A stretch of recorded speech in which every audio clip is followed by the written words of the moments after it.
Ana sentiu um frio na barriga ao se aproximar da imponente mansão dos Albuquerque. Era a festa de gala anual da família, um evento que ela, a babá, jamais imaginou que frequentaria como convidada.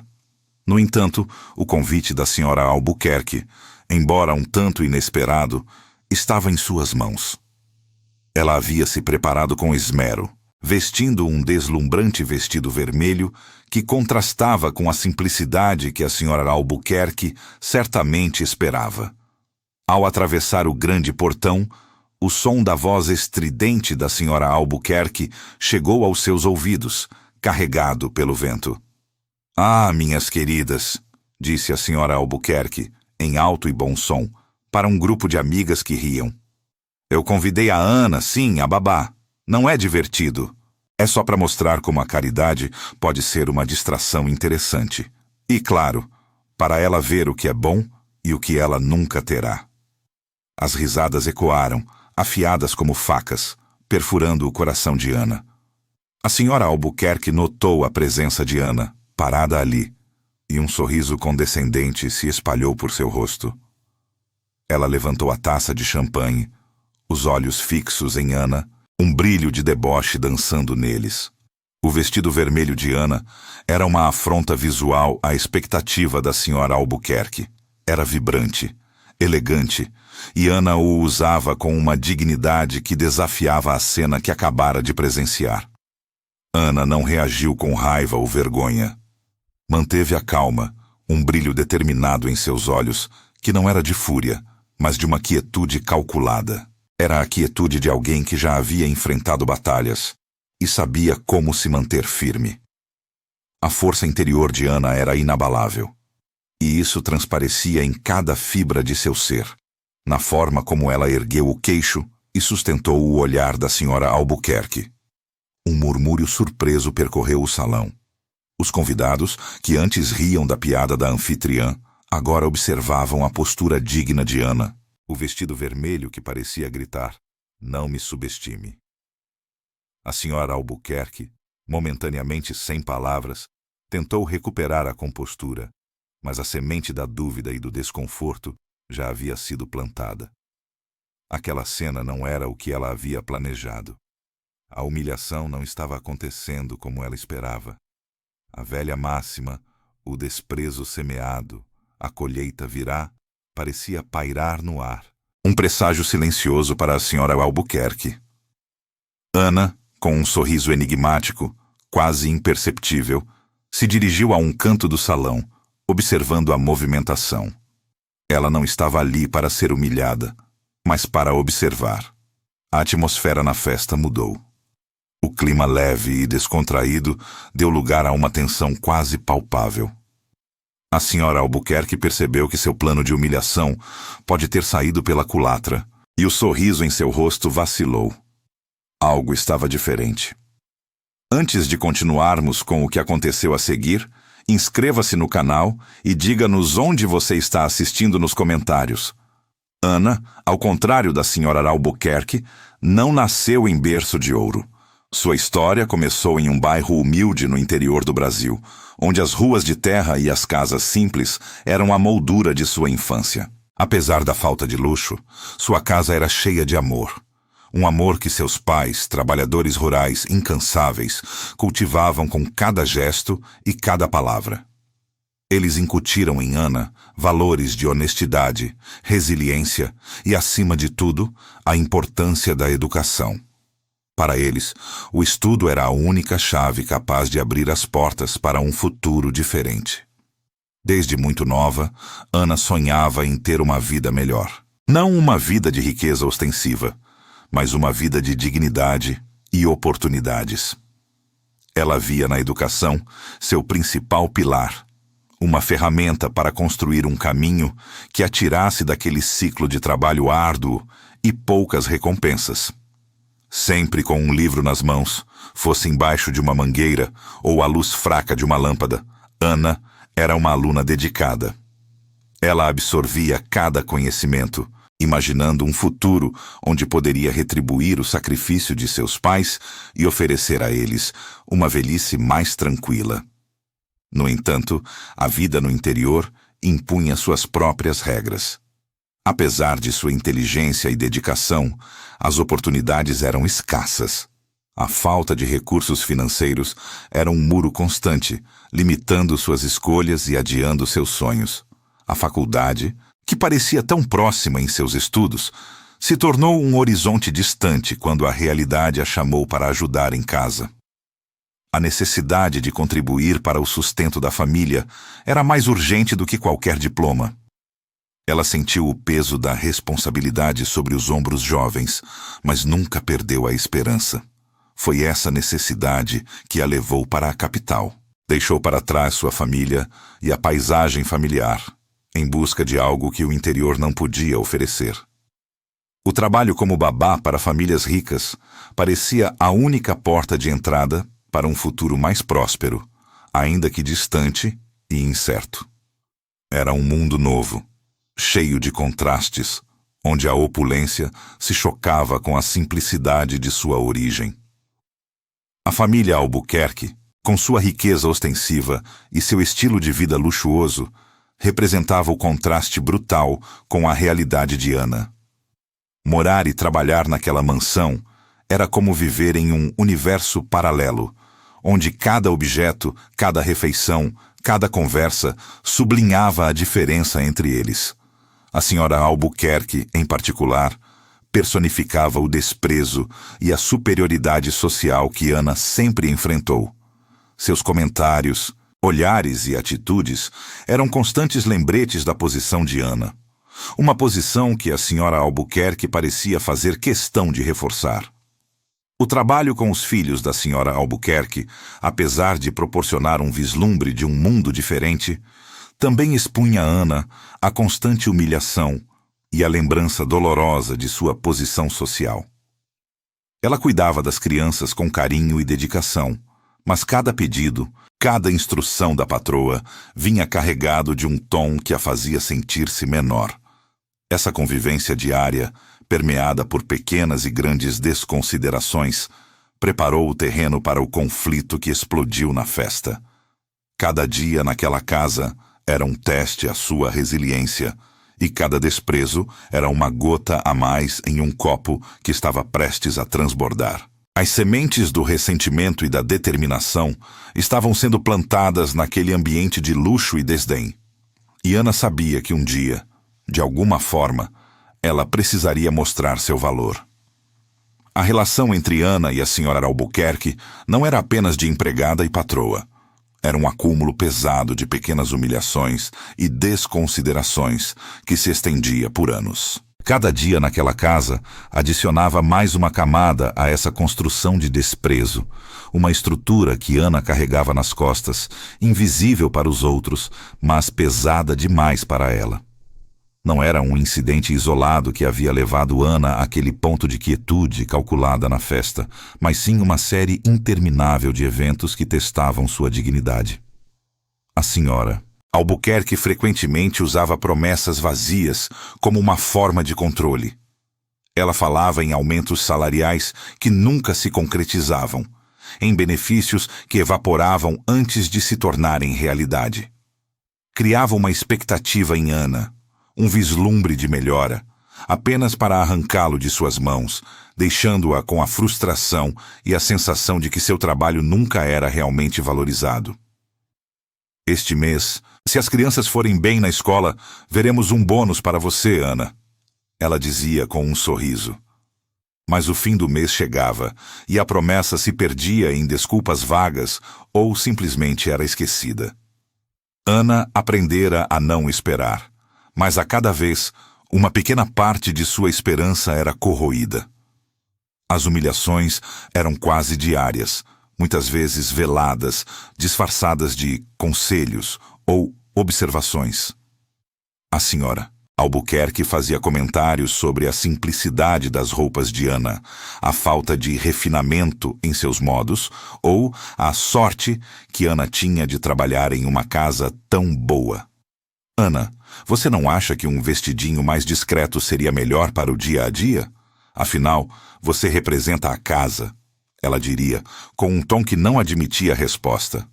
Ou então, Pelo menos aqui você tem comida na mesa, não é? Muita gente gostaria de estar no seu lugar.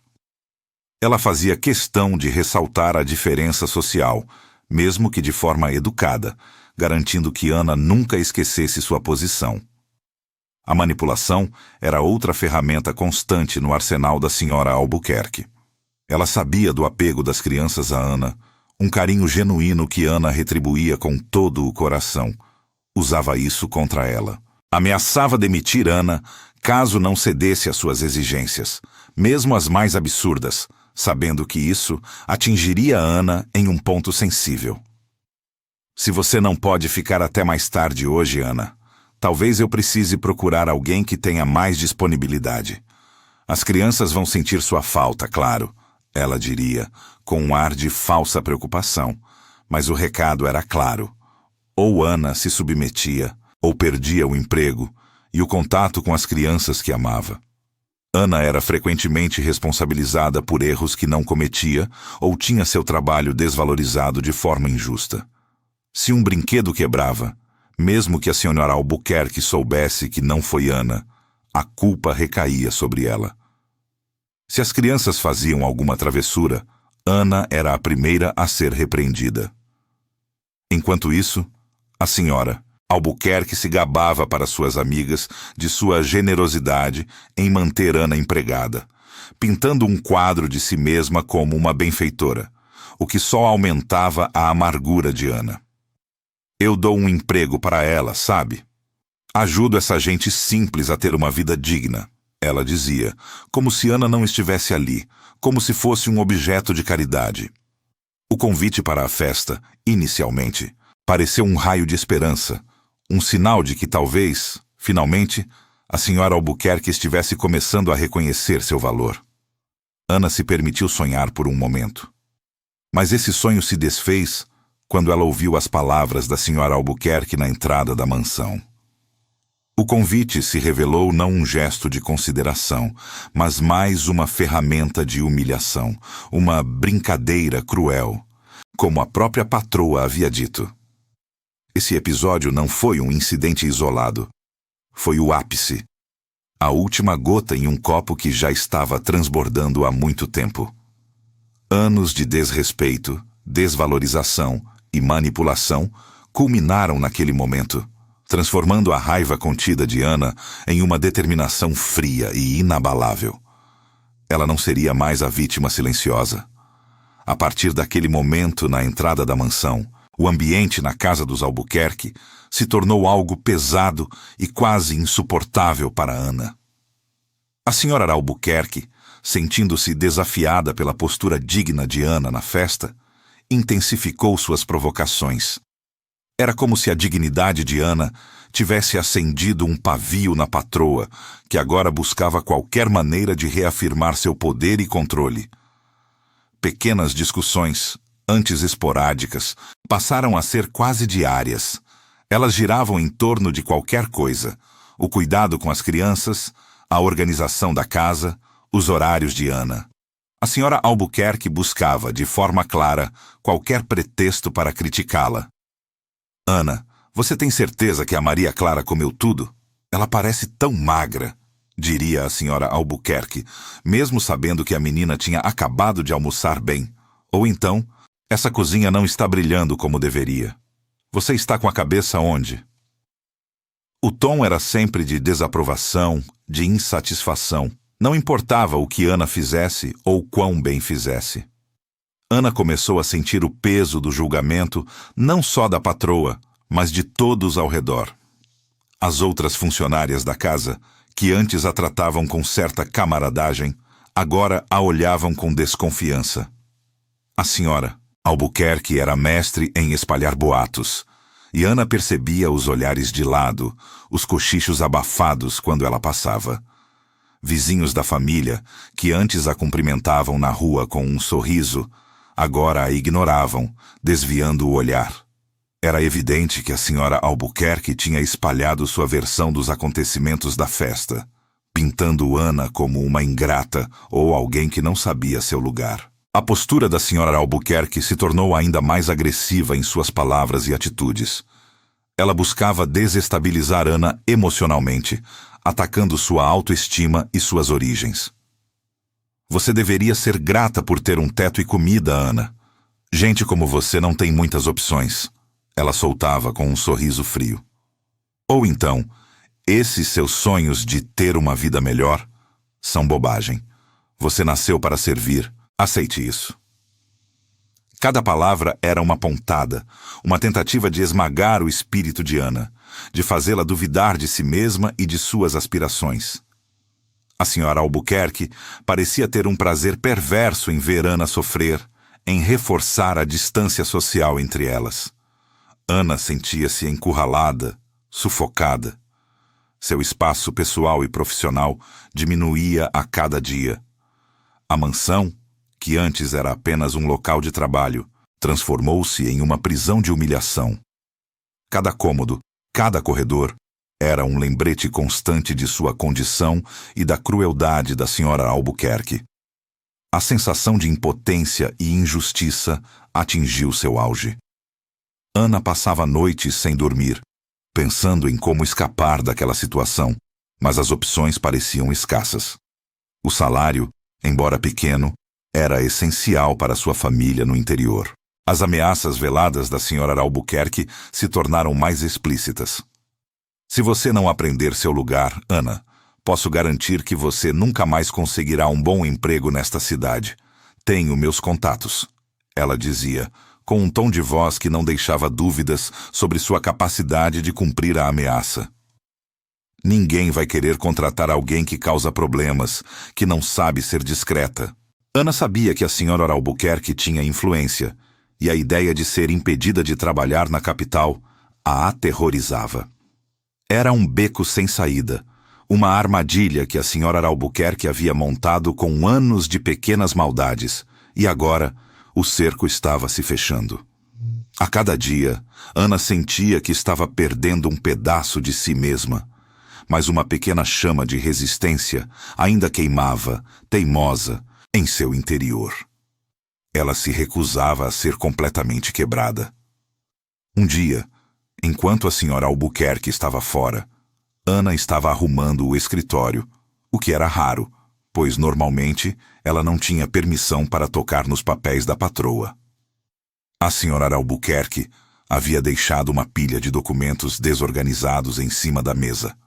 Algo incomum para ela, que era sempre muito metódica com suas coisas. Ana começou a organizar os papéis, separando contas de correspondências, quando um envelope mais grosso e sem identificação chamou sua atenção. A curiosidade, misturada com o cansaço das últimas humilhações, a impulsionou a dar uma olhada. O que Ana encontrou lá dentro era devastador. Não era uma simples conta ou um contrato. Era um extrato bancário detalhado, acompanhado de uma série de comprovantes de transferência e relatórios de investimento.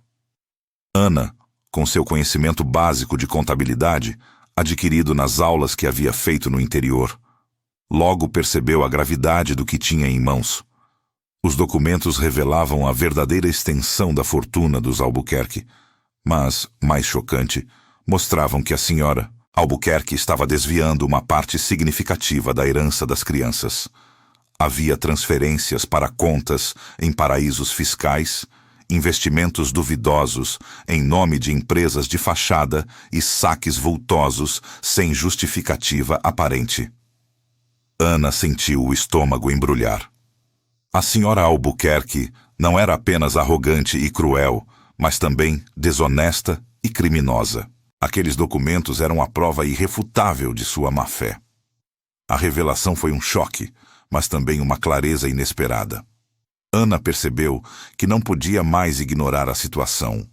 Sua dignidade, que a senhora Albuquerque tanto se esforçava para esmagar, e a justiça pelas crianças, que Ana tanto amava e que estavam sendo roubadas pela própria mãe, estavam em jogo.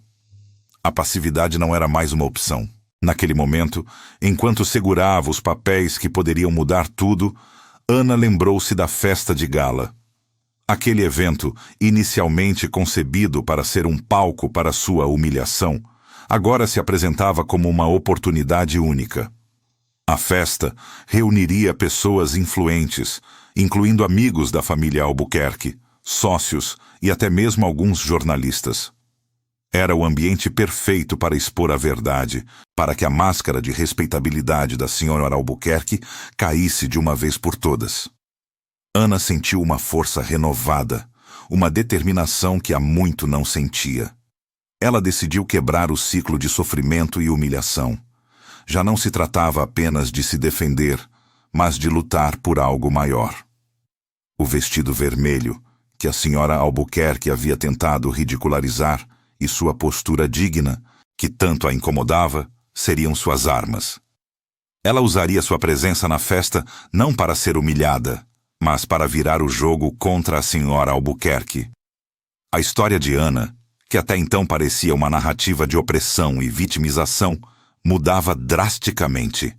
Aquele momento no escritório, com os documentos em mãos, foi a virada da chave. Ana deixava de ser a vítima e se transformava na protagonista de sua própria busca por justiça. Não seria uma vingança impulsiva, mas algo calculado, pensado, para que a verdade finalmente viesse à tona. Ela sabia que os riscos eram enormes, mas a convicção de que estava fazendo a coisa certa era maior. A pequena chama de resistência que queimava em seu interior agora se transformava em um fogo que a impulsionava para a ação. Ela guardou os documentos em um lugar seguro, com o coração batendo forte, mas com a mente clara sobre o que precisava fazer. Depois da postura de Ana, digna e inesperada, e da revelação que ela trouxe à tona durante a festa, o salão da mansão dos Albuquerque virou um verdadeiro turbilhão. A música parou. Os cochichos aumentaram de volume, virando um zumbido alto que preenchia o ar. Não era mais uma festa de gala, mas um palco para um drama ao vivo. Alguns convidados, chocados com a audácia de Ana e com o peso das palavras que ela disse, começaram a olhar para a senhora Albuquerque de um jeito diferente. O brilho nos olhos de Ana tinha sido convincente demais para ser ignorado. As pessoas se entreolhavam, e era possível sentir a dúvida no ar. Será que a babá estava falando a verdade? Outros, que eram amigos mais próximos da senhora Albuquerque, ou que dependiam de alguma forma da influência da família, tentaram defender a anfitriã. Começaram a murmurar que Ana era louca, interessada, que queria aparecer. Mas mesmo essas defesas eram fracas, sem muita convicção. O burburinho de fofocas e especulações crescia a cada minuto, como uma bola de neve. No meio de toda essa confusão, o senhor Albuquerque, que até então tinha sido uma figura mais discreta, parecendo sempre um pouco distante da esposa e de suas artimanhas, começou a mostrar sinais de inquietação. Ele sempre teve um senso de justiça, mesmo que muitas vezes se calasse para evitar brigas com a senhora Albuquerque. Mas agora, as acusações envolviam a herança de seus próprios filhos. Ele se aproximou de Ana com uma expressão séria e pediu para conversar em particular. Naquele momento, Ana percebeu que poderia ter encontrado um aliado, alguém que talvez pudesse ajudá-la a desvendar toda a verdade. No entanto, as amigas da senhora Albuquerque, que antes eram sorridentes e falsas, se transformaram em inimigas abertas, espalhando calúnias sobre Ana para quem quisesse ouvir. Elas tentavam descreditar a babá de todas as formas, distorcendo sua história e pintando-a como uma oportunista. A cultura de não se meter em assuntos de família rica, tão comum naquele círculo social, estava sendo desafiada de forma brutal.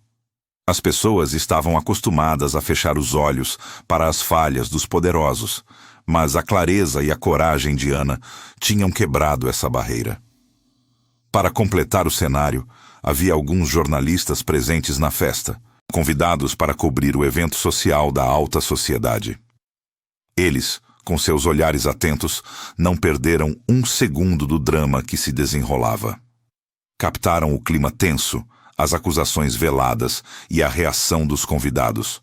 A notícia, Ana sabia, logo estaria em todos os lugares. aumentando ainda mais a pressão sobre a família Albuquerque. Ana sentia uma mistura estranha de medo e alívio. A adrenalina da confrontação ainda corria em suas veias, mas dava lugar a uma exaustão emocional profunda. No entanto, junto com o cansaço, vinha uma sensação de liberdade que ela nunca tinha experimentado antes. Finalmente, depois de tantos anos de silêncio e humilhação, ela tinha falado a verdade. Tinha se levantado. A senhora Albuquerque, por sua vez, estava em choque. Seus lábios tremiam, e ela tentava a todo custo descreditar Ana, chamando-a de mentirosa, interesseira, uma simples babá que não sabe o seu lugar.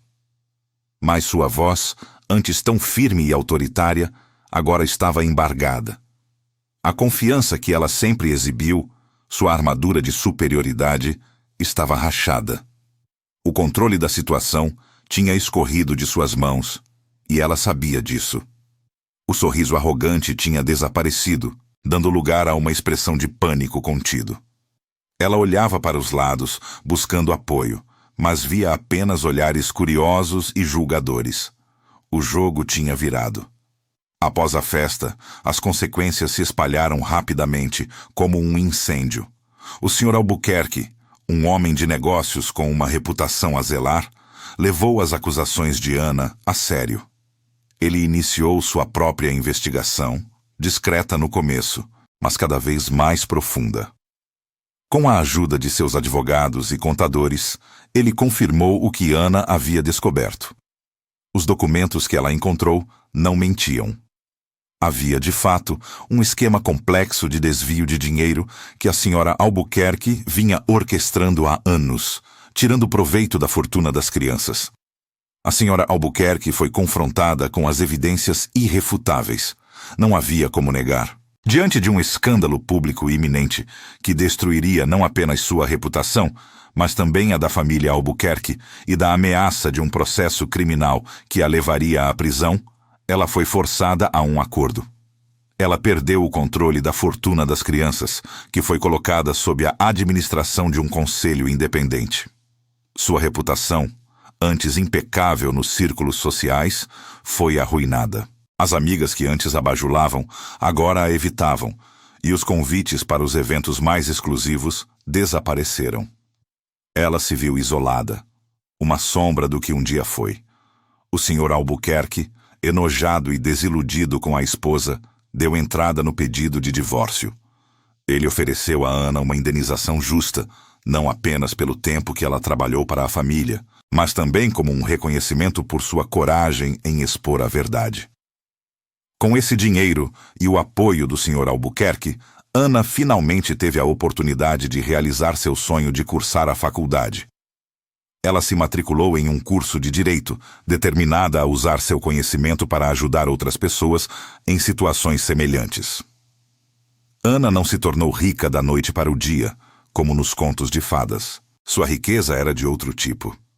Ela conquistou sua independência financeira, sim, mas acima de tudo, realizou seu sonho de educação e encontrou um propósito maior. Sua história se espalhou e ela se tornou um exemplo de força e integridade. Muitas pessoas a procuravam, inspiradas por sua coragem, buscando conselhos e apoio. A justiça, para Ana, não foi apenas punitiva para a senhora Albuquerque, foi restauradora para ela mesma. A jornada de Ana é um testemunho poderoso da força do caráter humano e da importância de lutar pela dignidade, mesmo diante das maiores adversidades. Ela provou que a verdade, por mais difícil que seja de ser revelada, sempre encontra um caminho. Sua história não é sobre vingança, mas sobre a busca por justiça e a construção de um futuro melhor a partir dos escombros do passado. O tempo passou. A senhora Albuquerque desapareceu dos holofotes, vivendo uma vida reclusa e sem o brilho que antes a definia. Os filhos do Sr. Albuquerque, agora mais velhos, entenderam o que havia acontecido e, embora tudo tenha sido doloroso, puderam crescer em um ambiente mais honesto e transparente. A história termina com Ana em seu primeiro dia de aula na faculdade. Ela caminhava pelos corredores, um livro nas mãos, um sorriso sereno no rosto. O vestido vermelho da festa estava guardado, uma lembrança de um dia que mudou tudo. Agora, ela vestia roupas simples, mas confortáveis, com a certeza de que estava no lugar certo, trilhando o caminho que sempre sonhou. Aquele sorriso não era de triunfo sobre alguém, mas de paz e realização pessoal. Ele simbolizava um novo começo, a materialização de seus sonhos mais profundos. Ana aprendeu que a verdadeira riqueza não está na fortuna material, mas na integridade, na coragem de ser quem você é e na realização dos seus próprios sonhos.